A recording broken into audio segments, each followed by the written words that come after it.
सर्वांवर गाडी येते जपले माझ्या बालमित्रांनो.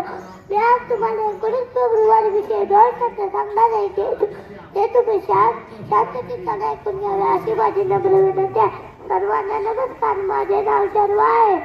आज 19 फेब्रुवारी आपण छत्रपती शिवाजी महाराज जयंती साजरी करतो.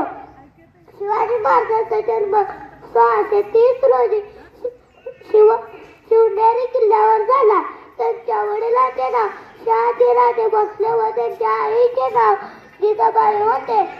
मी शिवाजी छत्रपती शिवाजी महाराज कोणते प्रमाण करतो एवढे बोलून मी माझे शब्द सुरुवात आहे. जय हिंद जय भारत.